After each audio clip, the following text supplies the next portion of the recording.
नमस्कार. आम्ही साऱ्या मैत्रिणी मिळून कॅलिडोस्कोप नावाचा डिजिटल अंक आपल्यासमोर सादर करत आहोत. गेले काही दिवस जे स्वप्न उराशी बाळगलं त्याचं हे साकार रूप. आता याची थोडक्यात पार्श्वभूमी सांगते. खरं बघितलं तर बाळ पोटामध्ये असल्यापासूनच त्याचं मैत्र सुरू होतं, आईशी तसंच त्याच्या घरातल्या लोकांशी. आजूबाजूचे सारे आवाज ऐकत ओळखत तो गर्भ वाढतो आणि बाहेर आल्यावर तर काय, त्याला खूप सगळे नातेवाईक आणि मित्रमैत्रिणी मिळत जातात. हळूहळू जसं जसं मूल बाहेर जातं, घराच्या आजूबाजूला शाळा, क्लासेस, कॉलेज, ऑफिस सगळीकडे निरनिराळ्या लोकांशी त्याची मैत्री होत जाते. ही मैत्री तर आपल्या सगळ्यांनाच माहिती आहे. यापेक्षाही आगळं वेगळं असं एक मैत्री आहे, माहिती आहे का? जे एकमेकांना कधीही न भेटता सुद्धा बनतं. सांगू कोणतं? अहो, हे आहे सोशल मीडिया मैत्र.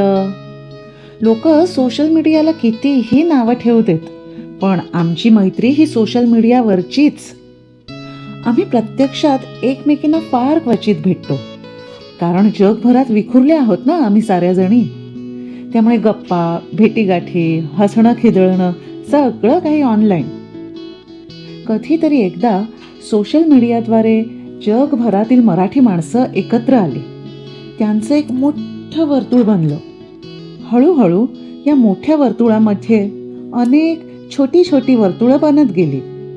काही वर्तुळं एकमेकांना छेदत होती, तर काही अगदी स्वतंत्ररित्या वेगवेगळी होती. असंच एक बंद वर्तुळ, छोटंसं, मैत्रिणींचं, आम्हा बायकांचं. ही वीण गुंफली जात असताना काही धागे सुटले, काही पुन्हा नव्याने जोडले गेले, तर काही धागे दुर्दैवाने काळाने हिरावून नेले. असं असलं तरी आजही त्यांच्या आठवणींचा एक धागा आम्ही जपून ठेवला आहे, वीण उसू न देता. कारण एकमेकींना जपत, भावना समजून घेत मैत्र जपलं जाण्याची परंपराच आहे इथली. या मैत्र जपण्याच्या परंपरेतूनच इथे वेगवेगळ्या गोष्टी आकार घेत असतात. नवनवीन गोष्टी, उपक्रम हेही त्याच प्रेमातून एकत्र येत ते घडत असतात. तर अशातच एक दिवस एक विचार पुढे आला की चला आपण सगळ्यांनी मिळून काहीतरी मस्त करूया, एखादं वेगळं काहीतरी चॅलेंज घेऊया. आपल्याला छान प्रसन्न वाटावं, काहीतरी नवीन करता यावं म्हणून. त्याच वेळी आमच्या एका मैत्रिणींनी कल्पना दिली की आपण एक दिवाळी अंक काढूया. अर्थात ठरलं आणि झालं असं होतं का कधी? मग दिवाळी, हिवाळी, उन्हाळी, पावसाळी असं करता करता फायनली एकदाचा अंक काढायचा ठरला.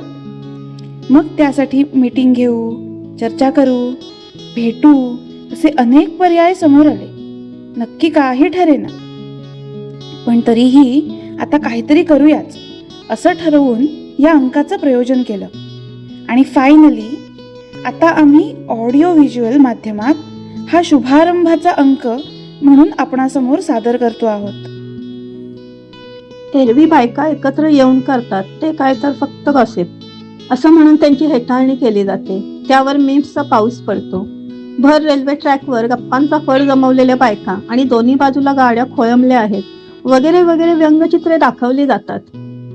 मात्र हा आमचा अंक तुम्हाला दाखवून देईल की वेगवेगळ्या शैक्षणिक, सामाजिक, भौगोलिक आणि आध्यात्मिक पार्श्वभूमी असलेल्या अनेक मैत्रिणी एकत्र येऊन सकारात्मक भावनेने जेव्हा काही काम करतात तेव्हा त्याची फलश्रुती अशी विविधरंगी, विविधढंगी, आनंददायी आणि प्रेरणादायी सुद्धा असते.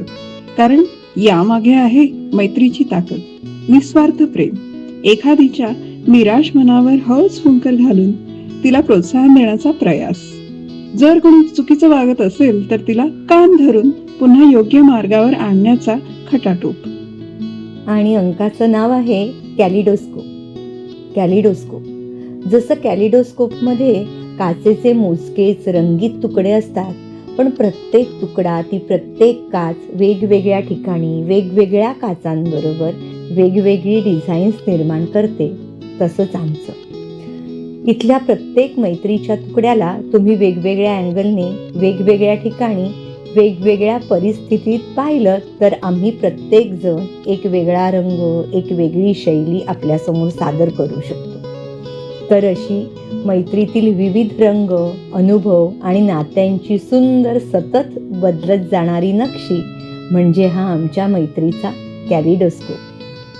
या अंकात या कॅलिडोस्कोपचे बहुरंगी बहुढंगी काय काय पैलू आपल्यासमोर येतात आणि काय काय कला सादर होत आहे. चला बघूया तर खरं.